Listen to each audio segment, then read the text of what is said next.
I am Fabiana Blanco, and you're watching Lockdown Stories. Welcome to Lockdown Stories.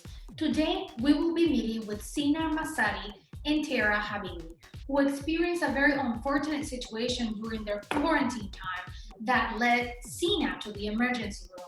Yes, I said Sina and not Tara because during this very traumatic situation, they had to be separated because of the COVID 19 cases overflowing the hospitals. Welcome to Lockdown Stories. Thank you. Thank you. Okay, guys. So for start, I would like you to just give us a little bit of introduction about yourself, your background, and how do you guys meet? So my name is Tara Habibi. I am an Iranian American. I'm first generation. First generation Iranian American.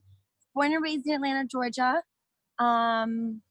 I studied business administration, and I currently live in Atlanta, Georgia. And do you want to go ahead and say who you are? Yes, my name is Sina Mahzari. I'm also a first generation Iranian American, born in Atlanta, currently live in Atlanta. And we met through a mutual friend.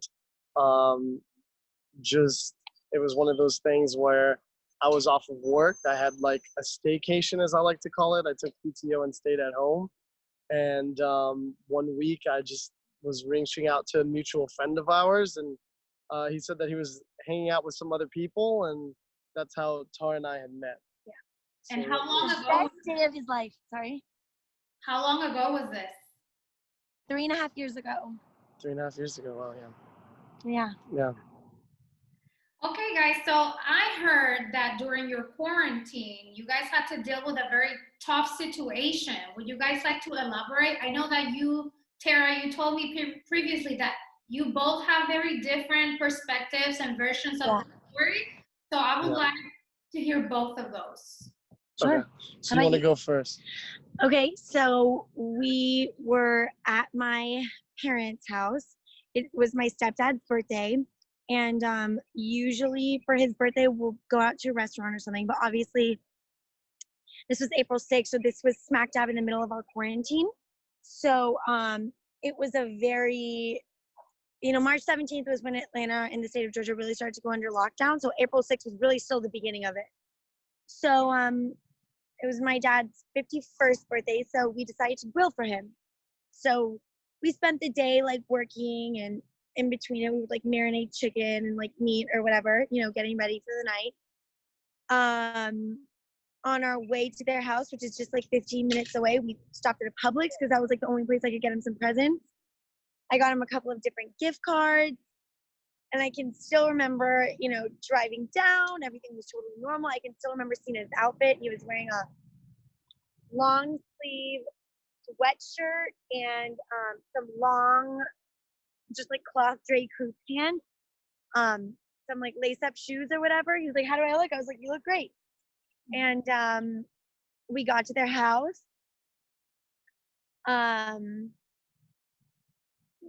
We brought in the meat, and then my mom was like, "Okay, I'm outside. I've been, spending the night trying to warm up the grill and whatnot." And Sina loves to cook, so he was like, "Okay, I'll take over it. I'll get it a little bit hotter." My mom said, "Okay, be really careful, be really careful." And I think she had a blow dryer in her hand, and it was just a startup grill. We had already put charcoal in there, and Sina had some sort of lighter fluid in his hand in an aluminum can. And I didn't even know those details up until, much further after. And I just remember, sorry. Oh, wait a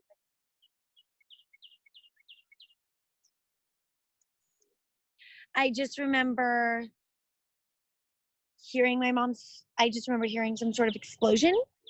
Okay, so you weren't next to him when this happened. I was watching from the inside of my house. There's like a bunch of windows. And I was watching Sina, like mess with the fire and everything.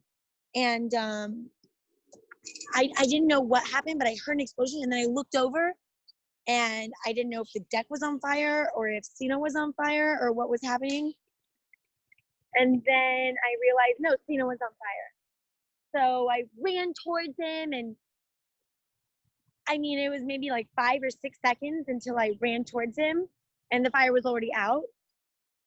My dad had run in from, I guess he was like in the bathroom. My mom was screaming ridiculously loud, and at that point I think it like fainted.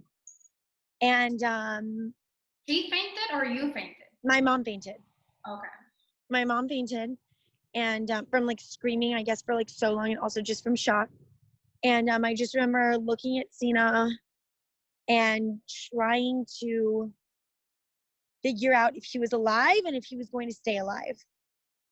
Was there a lot of flames like that you were seeing, or why were you immediately thought this was a life or death situation? So he when by the time I got outside, it had only been 5 or 6 seconds and the fires were out. And there was like small flames on the deck, very small, like maybe from like the shrapnel from the aluminum can.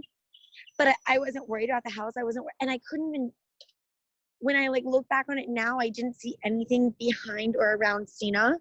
I can only see Sina. And he looked like, I don't even know how to say it, like there was no color in his face or his body. And I just remember being like, oh my God, is he gonna pass out or is he gonna stay alive? Like that was what I was more worried about, to be honest. Right. And then my dad was like, okay, I have Sina, I'm taking care of him. Go see what's wrong with your mom.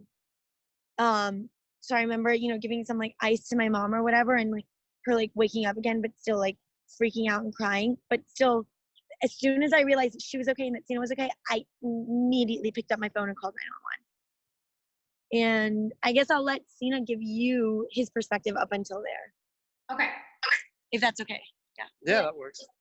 Okay, so we already know the backstory about going to the stepdad's house for dinner, and since we're in quarantine, we're usually going out somewhere for dinner, making reservations. But because of that, we decided grilling is like, something nicer to do at home instead of just making pasta or something like that. So I get there and the grill's already turned on, right? It's a charcoal grill, so there's not gas or anything like that. So they put coals in there, and then she had already started a fire, but the middle had been like set, but not the whole grill. So I was like, okay, I'm gonna need to start the fire kind of over again. So I asked them if they have lighter fluid, and I see it's like, it looked like this old 1990s can of aluminum lighter fluid with a screw top. But what I had not realized, there was a piercing inside of it too.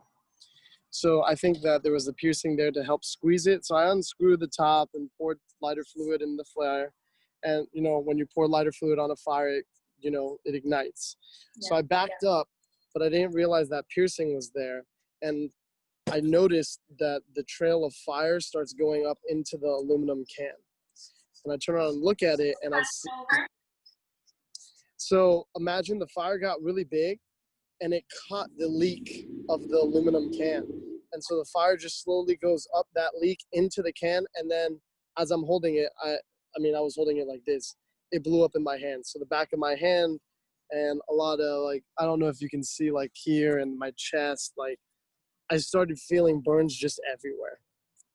So I started ripping clothes off, like my shirt first, because I felt a lot of like heat around here, which I got burned there. I started ripping off my pants towards the left ankle, which is where I also had to get skin graft on.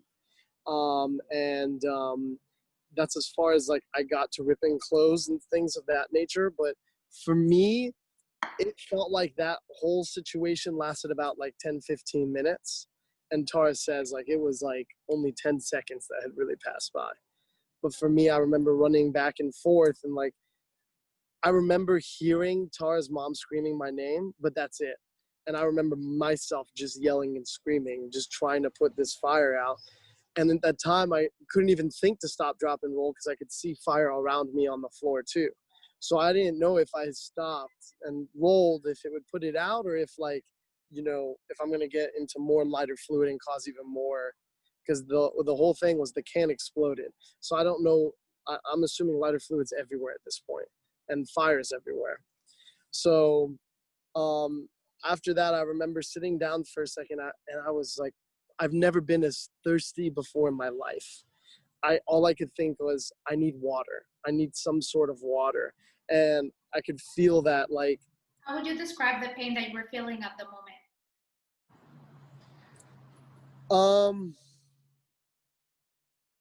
I've never felt that kind of pain before in my life, so it's hard to explain. But I think Tara said it really well. It's almost as if, like, have you ever been stung by like a bee? I have, yeah. Okay, so it's almost as if you're being stung by like a million bees at once, but in different places, right? Like that's to me what the pain was like. And once the fire was out, immediately, I don't know if it was adrenaline had kicked in or shock or what it was, but I didn't have pain. I was just parched. Okay. But the longer I was sitting there, the more I was starting to feel pain. So it's almost the adrenaline shock was starting to settle in, and I wasn't getting as much, but I could feel more and more pain. And I remember looking up at Tara. I remember looking up at my finger actually, and I didn't have any skin on my thumb, and all the skin from my thumb was kind of just sitting around my nail. So like all the skin was gone, and I remember like all I could smell was like lighter fluid too, and it was all on me, right? So I remember that distinctively.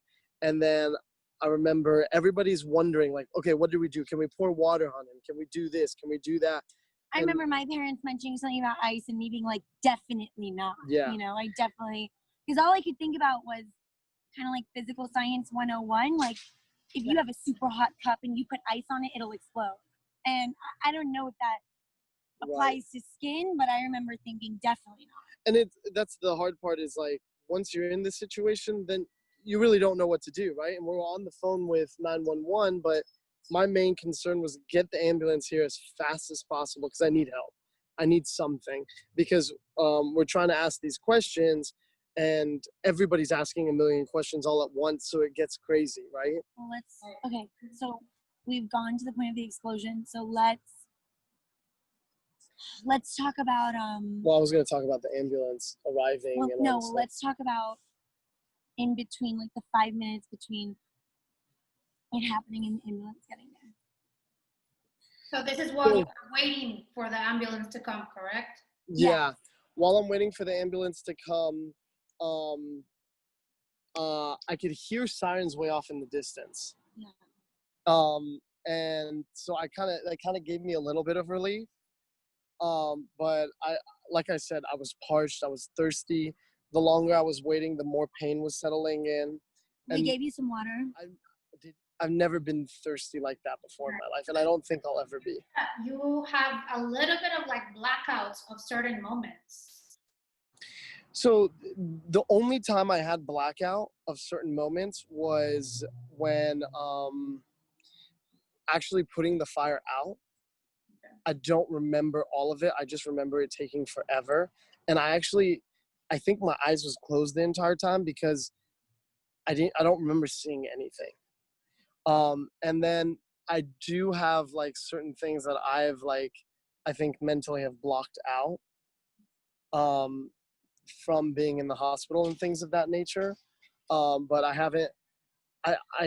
don't recall getting something to drink, but when she said Sprite, I think there was something like Sprite or something that had sugar in it that I might have drank, but it didn't help.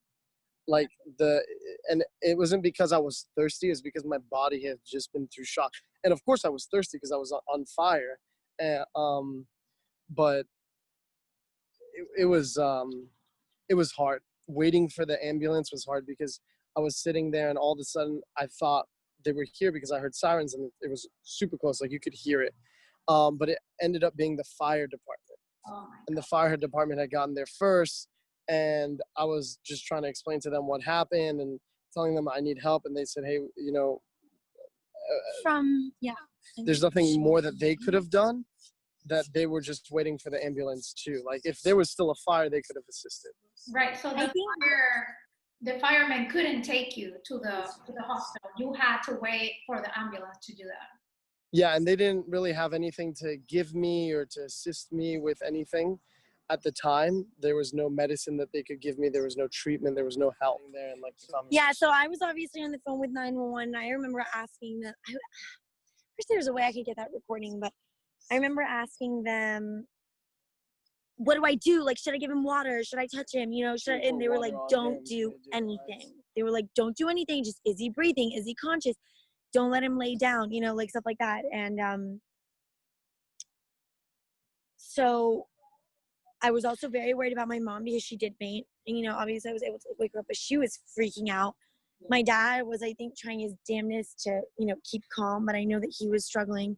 And I just remember just wanting to touch Sina because I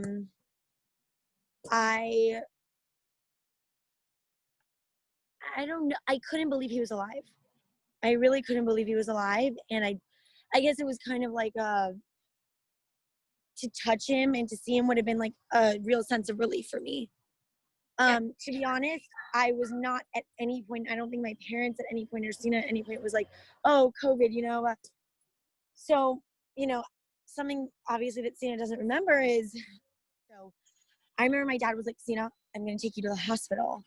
And Sina said very faintly, I don't have insurance. And we were like, we don't give a shit, you know, like we don't care. It could be a $15,000 ambulance. And I had already called the ambulance at that point. When the ambulance got there, my dad was like, okay, I'm going to go in the ambulance with him. I was like, no, I'm going to go in the ambulance with him. And then one of the paramedics stopped me right there and said, none of you can come in the ambulance.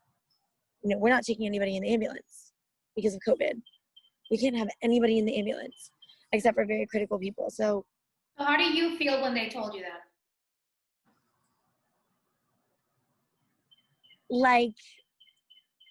Like I was in a nightmare. Like it was just like it just keeps getting worse and worse and worse and worse. Things that I never, ever, ever, I think a sense of comfort that people get when they think of like terrible situations is like, okay, well, I'm going to be there the whole time. I know what's going on. I'm going to know what's going on. And it was at that point that I realized, whoa, I'm about to be in the dark for a very long time. And I was dumbfounded. I didn't know how I was going to get in contact with him, how I was going to know what was going on. I really didn't know if he would live, if one of his organs would randomly collapse on the way to the ambulance. I really, you know, something that I had never had experience with is, I think I've had experience with like every type of illness, or at least heard of an experience with every type of tragedy or something. But I realized after this accident that I really have not heard of many burn incidences or accidents or tragedies of, or, you know, like I feel like if someone gets into a car accident, like, you know what's happening. I feel like if someone has a heart attack or a stroke or something, like you kind of like know what to expect and what's happening. But Right. I really had no idea what, sorry? I'm saying that then it means that you were unsure about the outcome, and that's what made you nervous. Yeah, I really wasn't sure. And then, you know, they took him in the ambulance, and I remember being like, okay, I need to get in my car. And so I got in my car and I just started driving, and I realized like once I was driving, like I can't see straight. I really couldn't see straight. I was so like faint and in such shock. And I remember as soon as the ambulance got there, I called his sister because I knew that his parents needed to know. And they were at work and I really didn't know how to tell them. And it was in my car ride that his parents called me. Yeah. And they weren't screaming, but they were deathly silent. And they were just like, what happened? And I really didn't even, sorry? Were you able to follow the ambulance? No, I mean, they went much faster than I did. Much faster than I did, obviously. And I lost them at some point, and you know, and I was like, okay, I really couldn't quite process what happened, and I don't think I knew what happened either, honestly, at that point. I just knew that there was a fire, and that Sina was definitely, I guess he was in critical condition actually at that time. Yeah. So maybe you can talk a little bit about you being in the ambulance. Yeah, so, and I remember like to kind of go back right before the ambulance, like before being in the ambulance, like hearing like, okay, no one can come with me. And I remember talking to the ambulance and answering, the basic questions like what happened, what's going on, how do you feel, what can we do? And then they put me in the ambulance, and something that I remember going on in conversations was like, who can come into the ambulance? And that's when they said no one can come because of COVID. And I knew like that was going to be hard. And the hard time was the timing of it. It's April 6th. So it's early, like I remember we had to close the salons March 17th because of COVID and everything. And we did it pretty early. And so I remember when April 6th happened, we didn't really have a lot of guidelines really in place, right? It was a lot of people were just closed and like, just stay home. Don't do this. Don't do that. Don't go anywhere. A lot of times now it's like if you go out, wear a mask, wash your hands. Like a lot of that hadn't been in place for us here in Georgia yet. It was like, just stay home. Don't go anywhere. Just stay home. Don't go anywhere. And everyone's closed, so you don't have to worry about any of that. Again, I've never felt anything like that before. So my mind was on like, how do we fix me now? You know what I mean? Like I need something. And I remember then getting into the ambulance, and like Tara said, if I was ever in that situation, at least some sort of like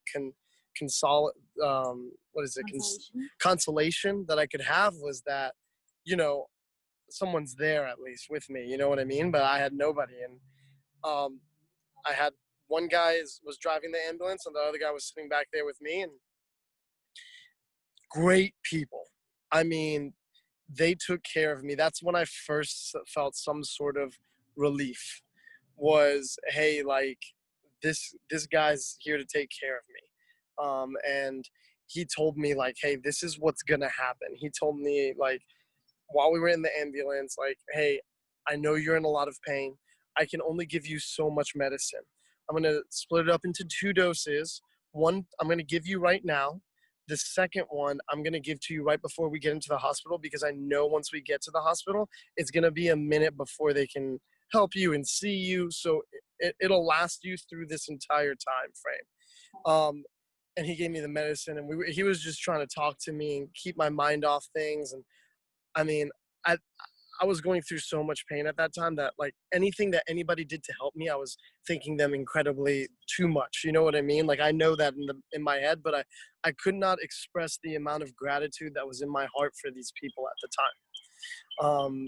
It was really moving to me. You know what I mean? Especially with everything going on. At that time, we really didn't know that much about it. I personally didn't, about COVID. And so, I was very appreciative that they even came out to come get me and to take me to the hospital. And I remember Tara talking to them and being like, where are you taking him? And they were like, we're going to take him to Grady.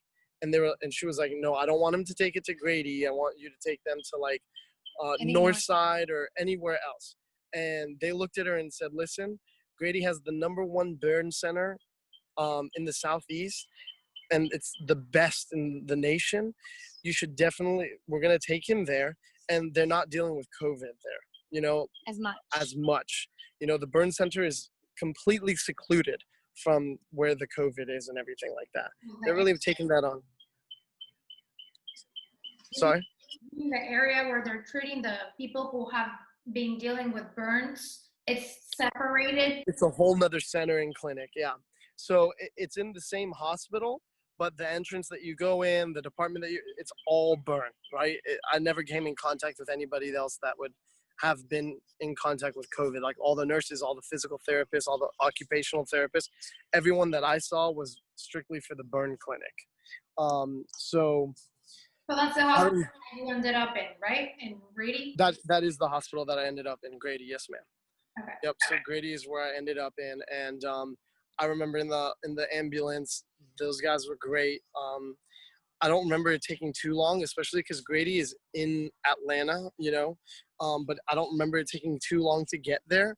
And I remember when they dropped me off and everything, they put me into essentially a room where there was a nurse that, again, asked me what happened, just like everybody else that got there. So it was about like the 3rd, 4th, 5th time that I was explaining it. And they're asking questions about, emergency contact, all this other stuff. And I'm sitting essentially in a hospital bed, and then they told me what was going to happen. And for me, at this point, things don't seem like they're taking that long, right? Okay. So I think the burns probably happened around 7:15. Before 8, I was at the hospital, and I mean, I was burned. I mean, pretty much, I'm wearing these gloves for, to keep the new skin and the old skin from raising. So I couldn't really use my hands or anything like that. I remember they had to cut off a lot of my clothes and that was left because I didn't have a shirt on. Hands? Were you able to feel your hands and your arms, or you were not feeling them anymore? Because of the pain medication that they gave me too, a lot of things like I could feel pain still, and I could feel my hands and things of that nature, but I didn't know what was wrong with it. It's not like it was numb and I couldn't feel it, and I could move and things of that nature, but something was off. Does that make sense? It's a really hard explanation. It's a really hard thing to explain. Kind of like being like drunk? Not like being drunk or high or anything like that. It's just, it really is like an out-of-body experience, but because of the pain that you go through, and then you mix in medication and all these things.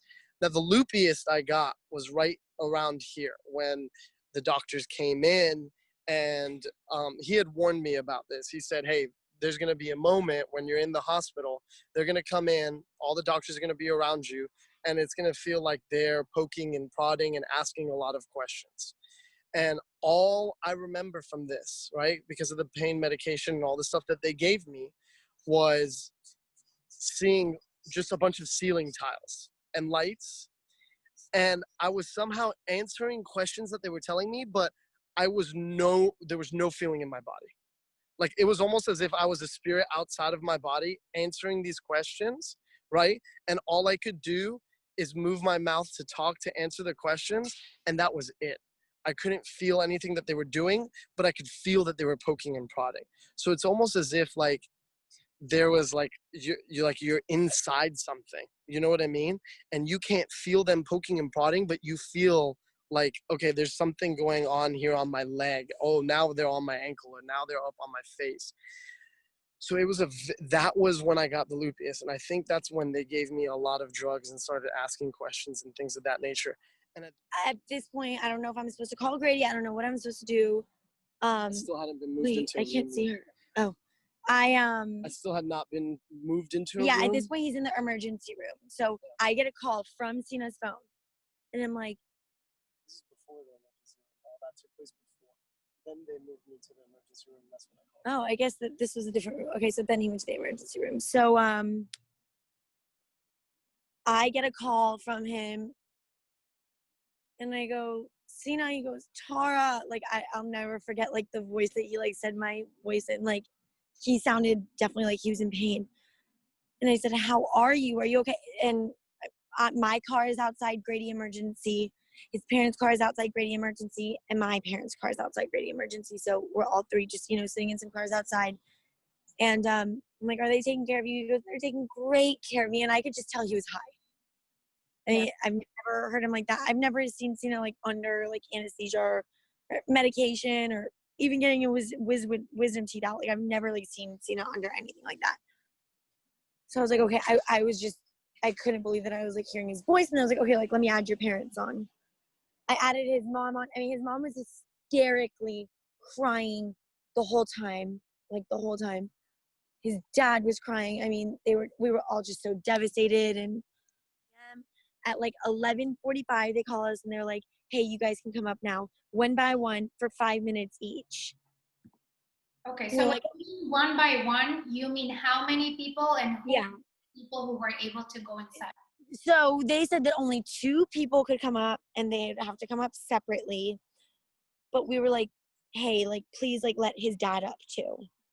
So, we kind of all just like went and waited. We went to the front of the emergency room, and there were nurses with like temperature guns and masks and stuff like waiting up front. And they were like, no, like, you guys can't go in. You guys can't go in. You guys can't go in. And we were like, yes, we can. Like, they told us that we could go in. So, I mean, by the time we got approval and they let us go in, and it was such a far walk because it was like the burn unit, and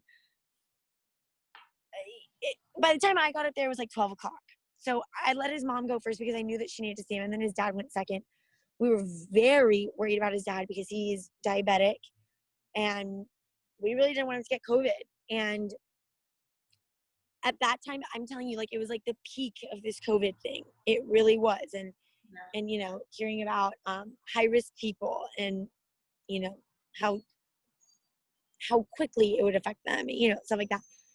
And I remember Sina's sister begging and saying, hey, like, you please, like, don't go inside. Like, please don't go up. But he still did. And I understand, like, he obviously wanted to. I was the last one to go up. And when I went up, I was Sina was initially in the intensive care unit of the burn unit. And I remember going up, and I even, like, have, like, the video.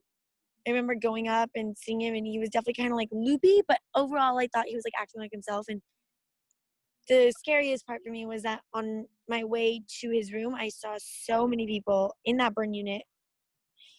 I don't know if it was from prior to the accident, but they had, like, lost limbs. Okay. Or all their hair had burned off, and, like, you could, like, see, like, their scalp. Like, it was gory. It was, like, it was bad, you know? And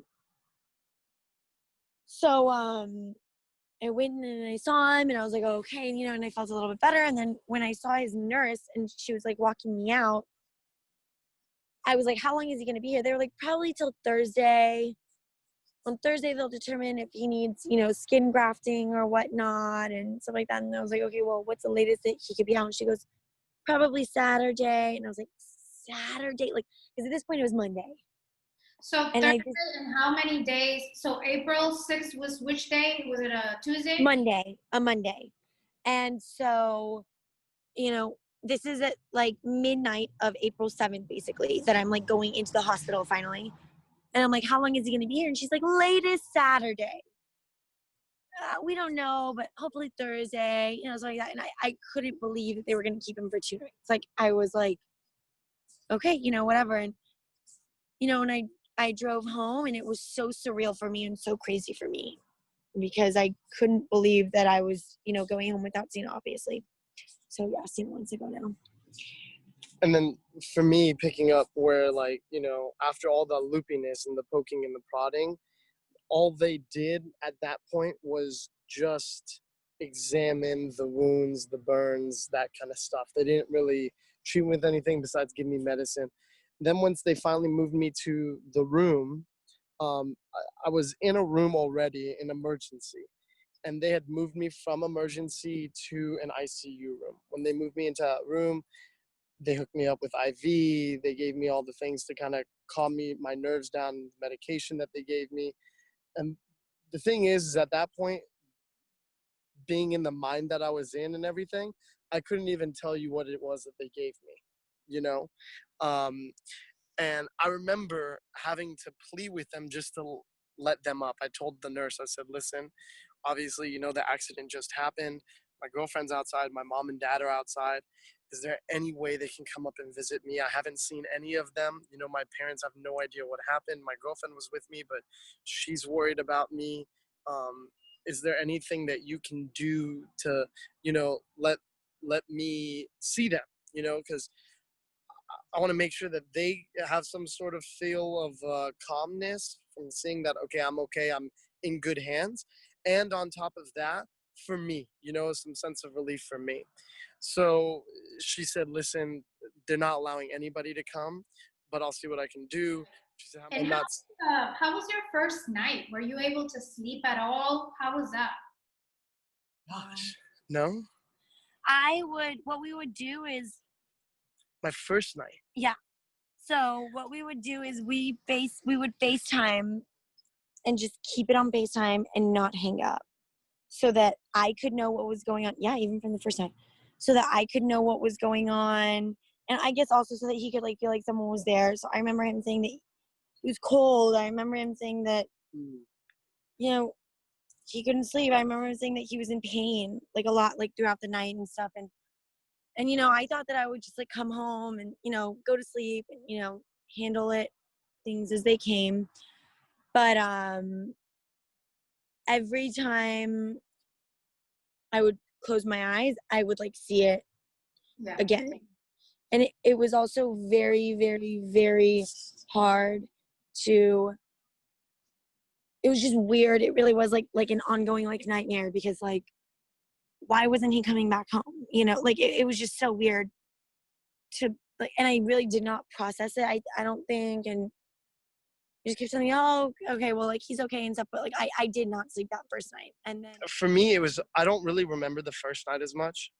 Um, I was the first night the night with the two nurses that were rude. No, it wasn't. So the first night, I remember my main nurse was great.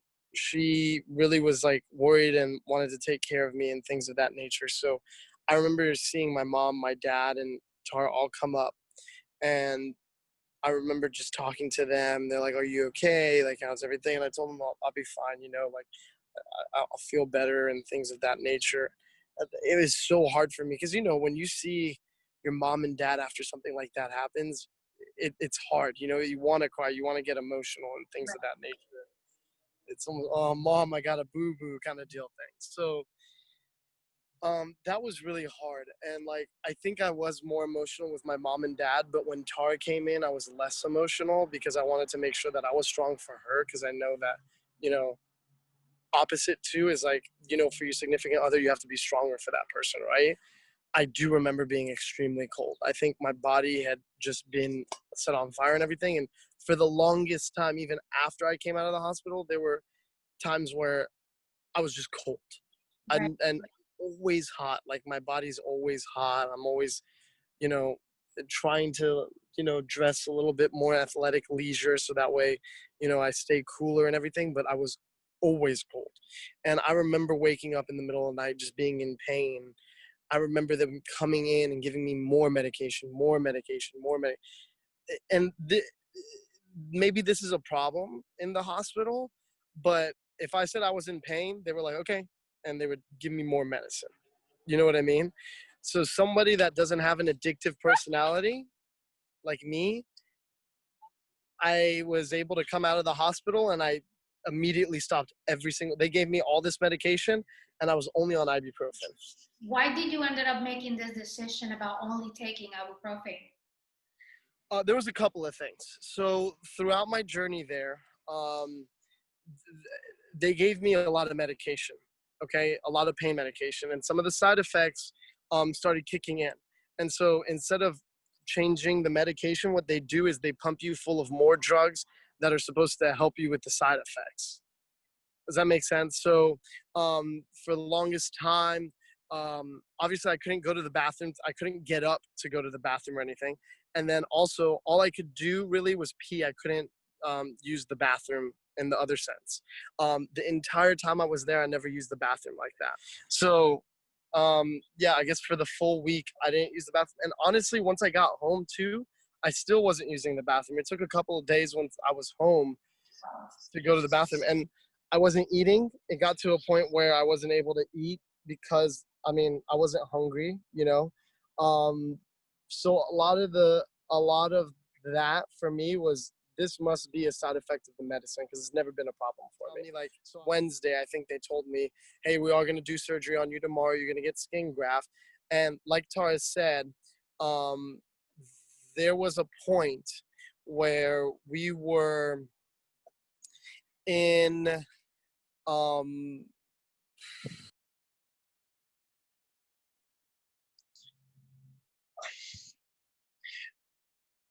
just FaceTiming every night because she couldn't come see me. So that was super hard. You know, I didn't have anyone to come see me. I was by myself. And as hard as that was, as unusual that was, it was also good because it gave me time to sit there and be in pain and I didn't want to keep Tara on FaceTime too much because I didn't want to hear her like me being in pain and things of that nature. So I remember there were times where I'd be like, okay, hey, like I'm gonna go, I'll call you later, you know, so I could hang up and just feel the pain without like having to like mask it or hide it. And then I remember one of those times the doctor came in to talk about the surgery. And when the doctor comes to talk about the surgery, I can't tell him, hey, hold on, do you mind getting my phone for me because I can't grab it.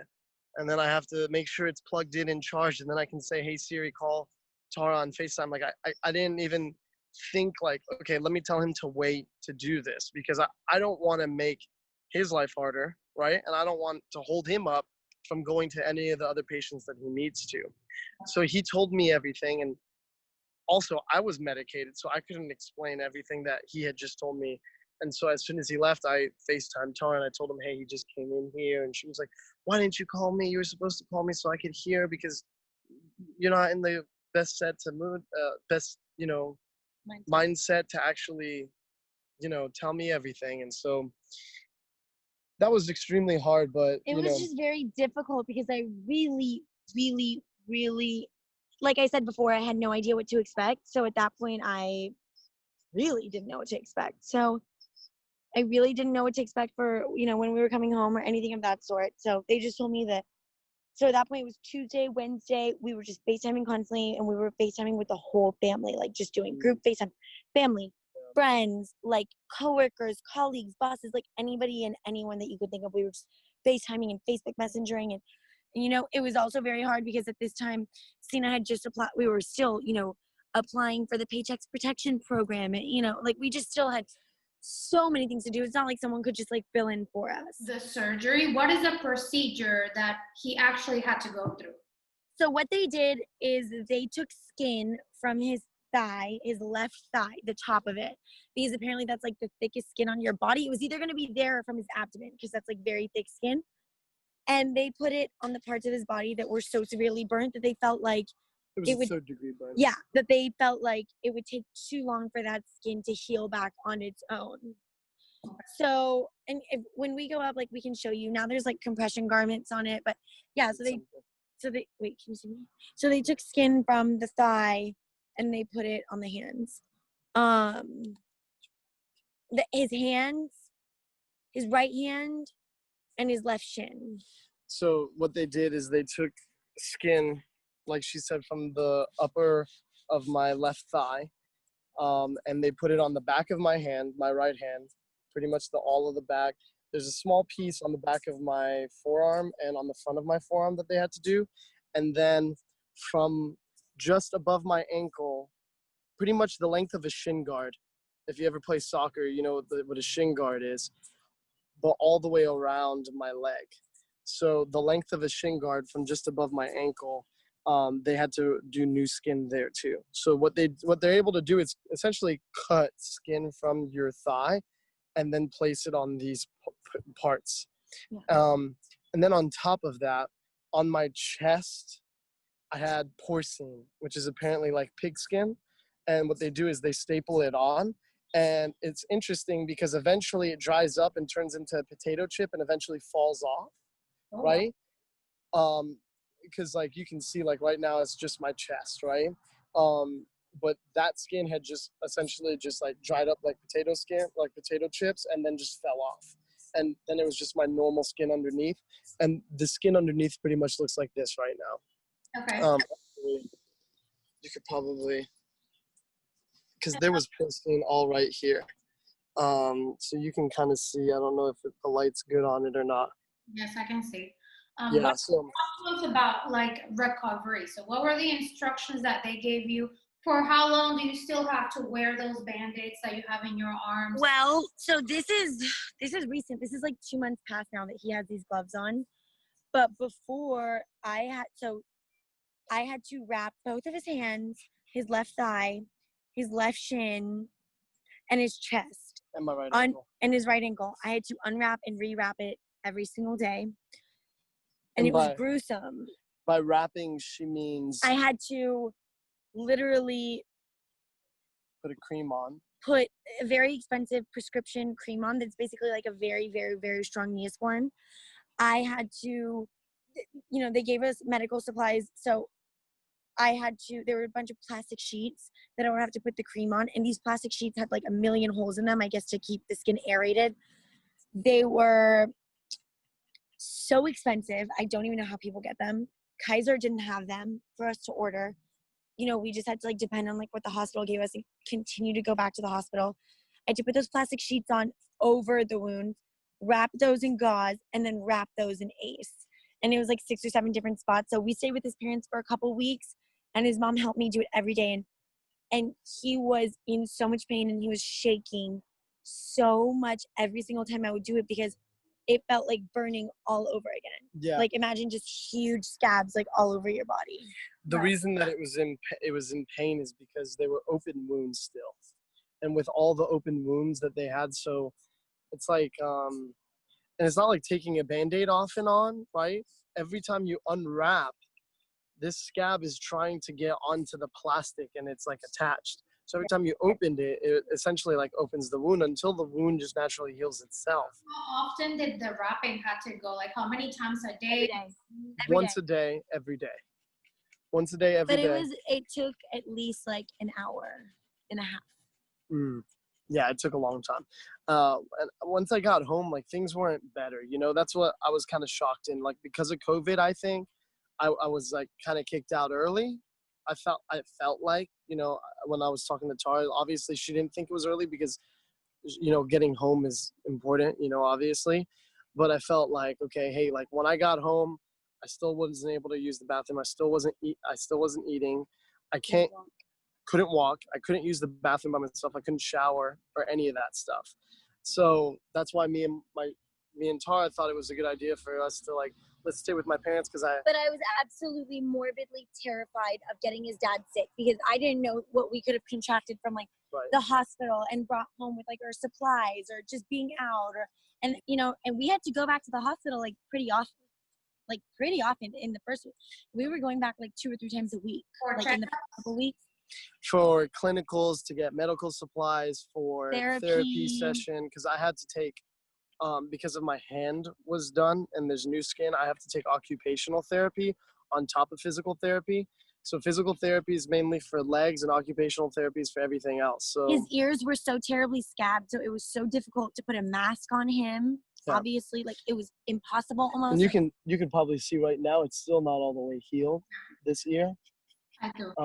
It's still got some scabbing and things of that nature. And today, I think today or yesterday was the first day I was able to put a mask on. This ear is pretty much healed.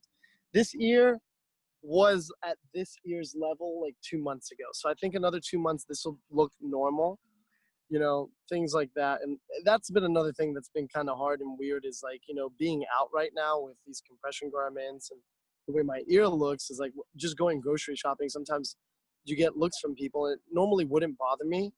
And it doesn't bother me. I think it bothers Tara more than it bothers me actually. But, you know, with COVID and how many people are educated and not educated on what, like, I mean, probably people think, oh, this guy, you know, what is wrong with him? You know, they don't think of like burns or anything. They're just seeing me walk around with like compression garments and then like a little mess up here and there. So, I mean, you know, overall, the experience was very unique. I'm going to tell you, it was extremely difficult for me to be in the hospital alone.